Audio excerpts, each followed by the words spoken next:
So today we're going to go over how to administer and what is needed for a STAR interim assessment. TEA has created optional online interim assessments that align to the TEKS. Test questions for the state of Texas STAR interim assessments are developed with Texas teachers and include some former STAR items.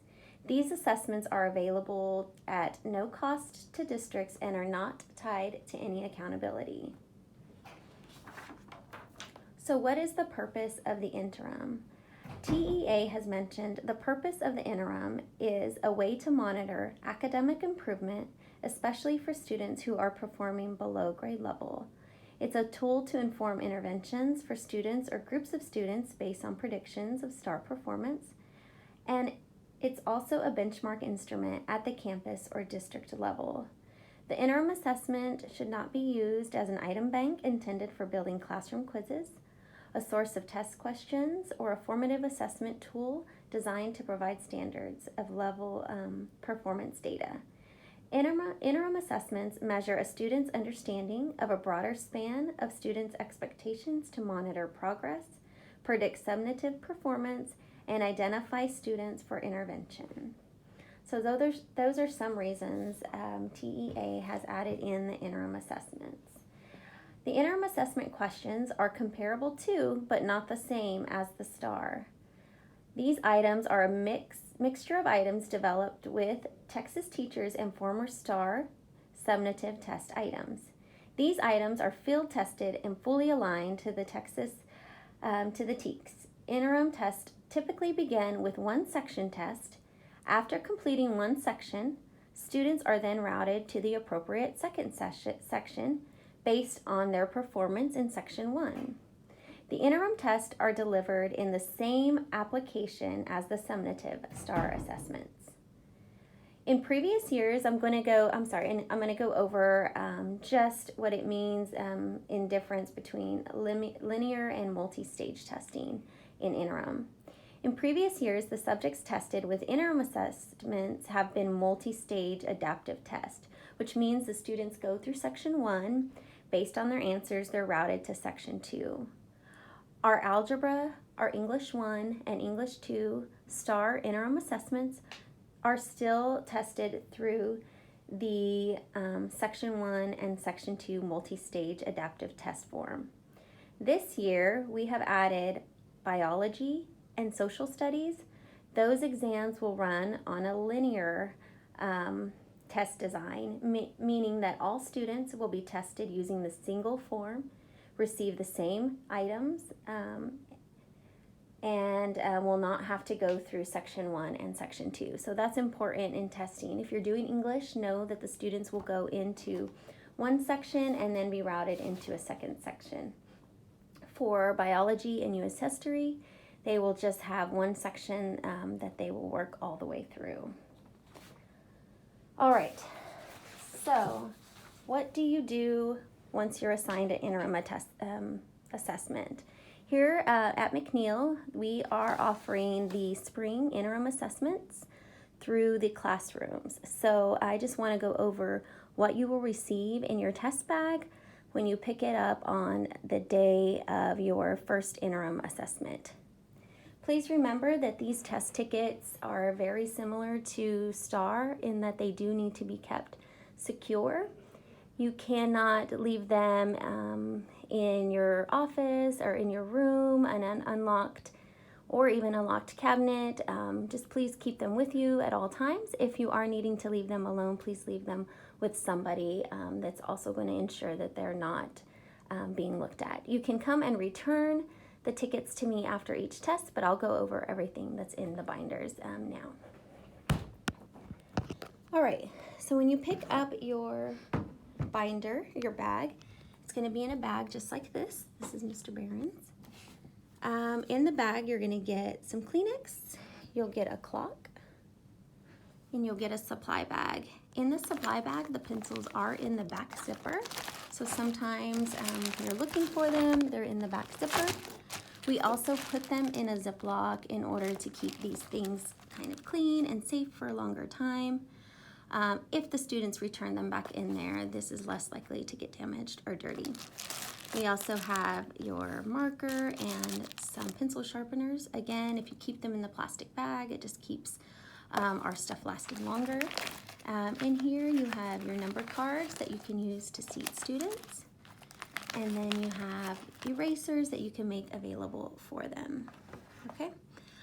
The way these number cards work are teachers will place them on desks randomly and then number the roster. So when the students come in, they can just have them seat on seat 1, 26, 36. But we use those a lot during SAT, PSAT, and large testing, not necessarily during the classroom interim testing. So here is your binder for interim testing. Inside your binder on the first page, you're going to have scratch paper. Each student can have access to scratch paper along with their test ticket, and I'll show you where that is in a minute. Normally we want them to use their test ticket first as a scratch paper and then give them additional paper as needed. If you would like to use the middle door magnet, feel free to, as your students may be walking in and out during the test, even if it's set up to happen in a classroom. All right, so this quick checklist, it's telling you to make sure that to try to get the students started all at the same time. Please read the directions word for word. Students may go to the restroom at any time. I would recommend still having them go one at a time. And then there's also a sign sheet for them back here, and you'll want to use that just to keep them used to using it during our normal start. We are testing online. Make sure that you have pencils, erasers, scratch paper, dictionaries, and calculators for algebra available if needed. The dictionary, there is a dictionary app now available, so I am curious if you can get me some feedback on if the kids are using it or if they are still just wanting the handheld dictionary.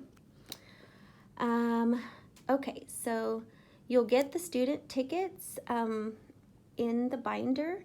It says that to place them where you would want them to sit. I know that they are testing in your classroom. You might have a seating chart. That's fine. So I guess we just don't want them sitting by their best friend, sister, cousin, brother. So that's what that's about. The attendance sheet was going to be printed on pink, but it's actually not, so I just crossed that out. But the attendance sheet's in here, and I'll go over that with you. Make sure that you're actively monitoring students. So walking around, ensuring that they're doing what they need to do, that they don't have any questions.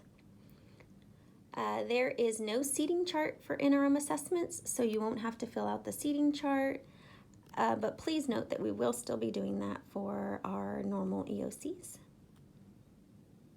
You will need to mark end times on the roster. I would like to keep track of how long these exams are taking each student to finish, so if you could do that, and I'll show you where to put that. Once we're done testing, we just ask that you put everything back in the bag to the best of your ability, just to ensure that it's ready for the next day. If you have a student that's absent, and please keep those test authorizations separate. I will have to shred them if they are unable to complete that exam. For the oral admin, we want to make sure that the volume is turned on the Chromebooks before you launch the test. If you launch the test and the volume is muted, the student won't be able to hear. We'll have to get all the way back out and back in. So very important. Also on the interim assessment, you are allowed to go over the tools, the accessibility tools with the students. So things that they would need to know during the exam, all of the features you want, and there's a list of them in here. I'll show you. If they're available to all students, we want to make sure that they know how to use it. Here is who to call if you have any questions.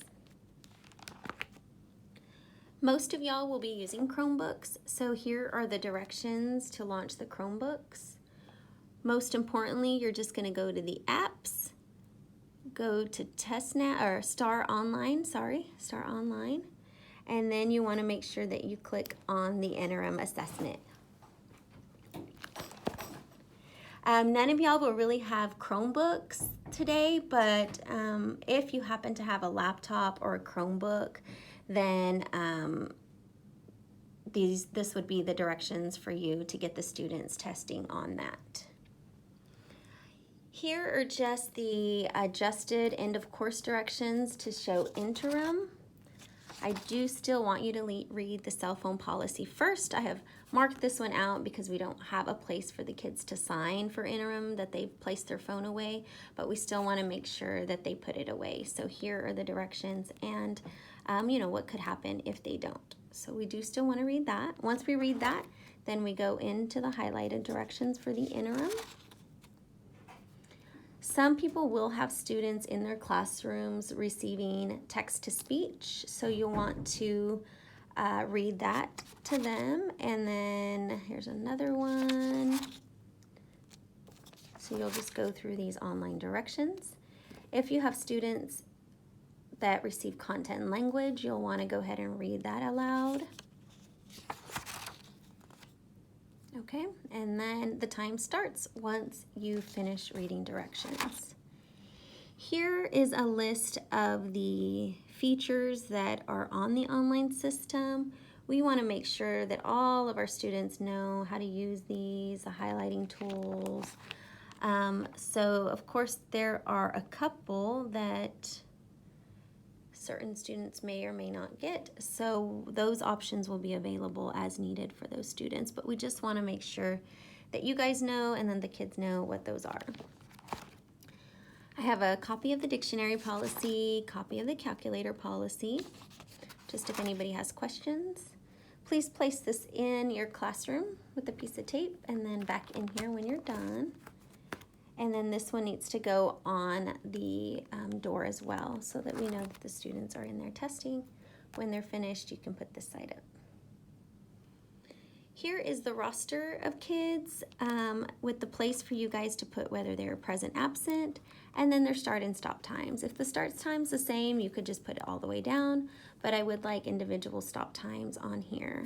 Sometimes teachers find it easy to write the stop time on the test ticket as the students are finishing, if they start finishing at the same time, and then record it later. Either way is fine, but I think keeping a record of it for us would be amazing. For interim, I'm going ahead and separate it by period. So this would be your stack for second period, your stack for third period, and so forth. We went over this, but just have it available so that if students need to take breaks, they can go. Here is some campus testing days, emergency plans, but since you're still in classroom setting for interim, then you'd want to default back to your classroom testing days, safety and security information. If there's a possible incident or something happens and you have a question, if you see a student looking at somebody else's, all those type of looking at somebody else's test, all of that matters, and so we want to go ahead and mark things down. Of course, we'd move the student, take same actions that we do on a regular STAR exam or even on an exam that you would give in class. So that is everything I have for interim assessment. I hope that helps. If you have any other questions, let me know. Thank you so much.